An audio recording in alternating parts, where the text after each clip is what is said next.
Hello everyone. इस question में बोल रहा है when two reactants A and B are mixed to give product C and D, the reaction quotient Q at initial stage of the reaction. तो सबसे पहले देखो, ए और बी दो रिएक्टेंट को मिक्स किया है और इनसे बनने वाला है प्रोडक्ट सी और डी। तो इनसे प्रोडक्ट बनेगा सी एंड डी। और देखो इक्विलिब्रियम भी आएगा इसमें। तो यहाँ पे बोल रहा है कि रिएक्शन कोसेंट क्यू इनिशियली क्या होगा।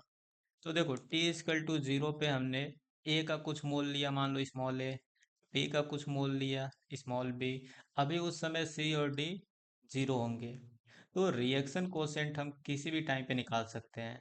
तो अगर T is equal to zero initial time पे निकालें तो देखो concentration of C into concentration of D divided by concentration of A into concentration of B at any time. किसी भी टाइम पे हम लिख सकते हैं रिएक्शन कोसेंट। और टी इजकल टू जीरो पे देखेंगे तो कॉन्सेंट्रेशन ऑफ सी और डी क्या हो जाएगा, zero divided by A into B. तो रिएक्शन कोसेंट आने वाला है जीरो।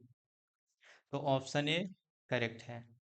ऑप्शन बी में बोला है डिक्रीजेज विथ टाइम। तो नहीं, देखो रिएक्शन कोसेंट यहाँ पे जीरो है। तो रिएक्शन क्या होगा, सबसे पहले यहाँ पे देखो रिएक्शन फॉरवर्ड डायरेक्शन में स्टार्टिंग में मूव करेगा सो डैट थोड़ा बहुत सी और डी बने। अब जैसे सी और डी थोड़ा बहुत बनेगा, सी और डी वापस आपस में रिएक्ट करके ए और बी बनाना शुरू करेंगे।